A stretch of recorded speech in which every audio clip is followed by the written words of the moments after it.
خوش آمدید به یک اپیزود دیگر که قرار است به ما یادآوری کند چقدر در توهم دانایی غوطه‌ور هستیم. امروز می‌خواهیم درباره موضوعی حرف بزنیم که شاید برای ما ایرانیان از نان شب هم واجب تر شده است. توهم درک و زندان ایدئولوژی. تصور کنید مردی متفکر را در گوشه‌ای از دنیا که دارد به حماقت جمعی ما می‌خندد. او از پدیده‌ای حرف می‌زند به نام انسان ایدئولوژیک. البته نه آنطور که شما فکر می‌کنید. منظورش کسی نیست که آرمان دارد، بلکه کسی است که مغزش را با بسته‌بندی‌های آماده فکری پر کردند. مثل خریدن غذای کنسرو شده وقتی حوصله آشپزی ندارید. او می‌پرسد آیا واقعاً می‌دانیم وقتی مثل توتی واژه دموکراسی یا پادشاهی یا فاشیسم را تکرار می‌کنیم از چه جهنمی حرف می‌زنیم؟ سلام به شنوندگان عزیز پادکست توهم درک و خوش آمدید به اپیزود دیگری از تأملات عمیق‌تر در جامعه و ذهن ما. امروز می‌خواهیم به موضوعی بپردازیم که شاید بیش از هر زمان دیگری در جامعه ما و در میان ما ایرانیان به خصوص در فضای پرهیاهوی کنونی حائز اهمیت باشد. توهم درک و زندان ایدئولوژی. فکر می‌کنم همه ما آگاهانه یا ناآگاهانه درگیر وضعیتی هستیم که می‌توان آن را انسان ایدئولوژیک نامید. منظورم کسی نیست که آرمان یا تفکر دارد، بلکه موجودی است که تمام جهانبینیش، تمام واژگان و درک و تحلیلش در چارچوب‌هایی از پیش ساخته شده ایدئولوژی‌های خاصی تعریف شده است.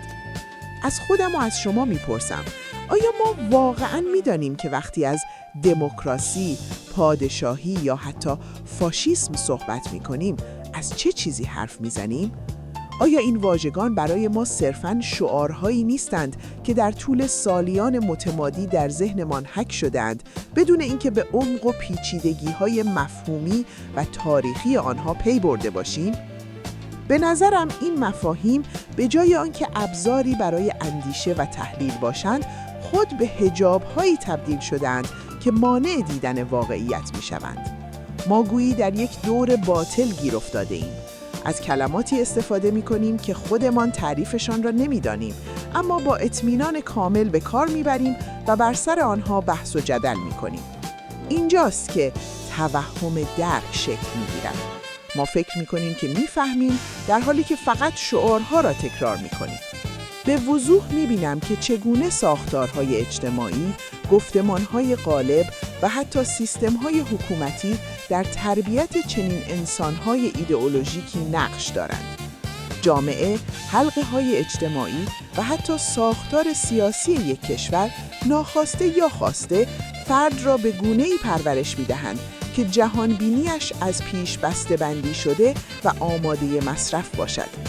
این یعنی به جای اینکه فرد خودش به نتیجه برسد، نتایج و برداشت‌ها به او تزریق می‌شوند.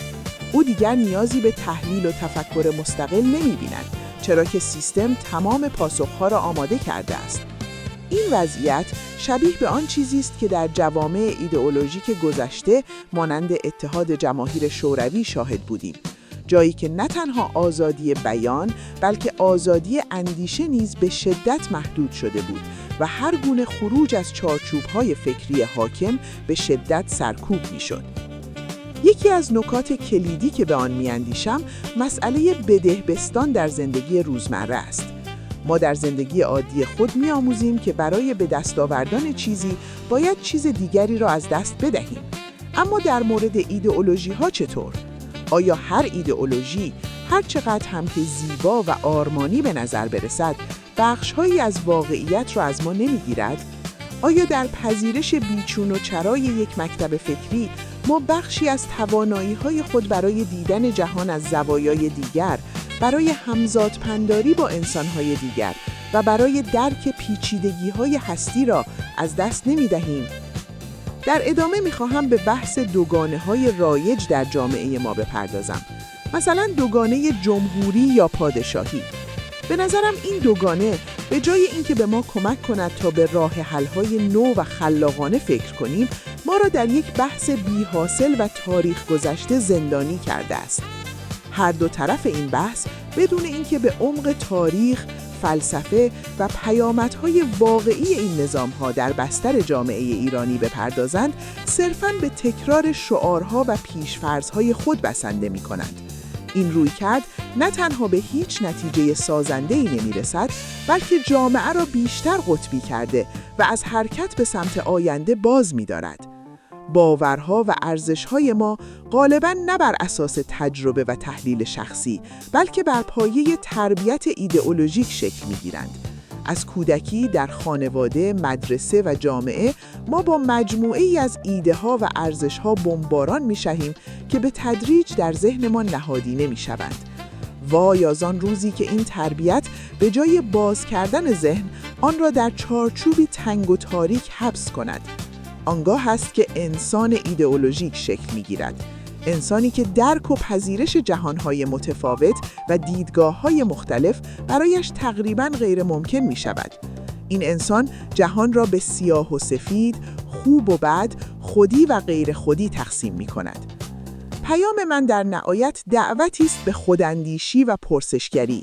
دعوتی است به شکستن دیوارهای زندان ایدئولوژیک که ممکن است ناخواسته دور خودمان کشیده باشیم. از شما می‌خواهم که در مورد آنچه به آن باور داریم دوباره فکر کنیم. کلمات را دوباره تعریف کنیم، مفاهیم را دوباره بسنجیم و مهمتر از همه اجازه ندهید که کسی به جای ما فکر کند یا واقعیت را برای ما بسته‌بندی کند. این تأملات نه تنها برای جامعه ما، بلکه برای هر فردی که می‌خواهد انسانی آگاه، مستقل و آزاداندیش باشد حیاتی است. اجازه دهید کلمات پنجره‌ای به سوی درک عمیق‌تر باشند، نه دیواری که ما را از واقعیت جدا می‌کند. اجازه دهید که ذهن ما آزادانه پرواز کند و از محدودیت‌های ایدئولوژیک رها شود.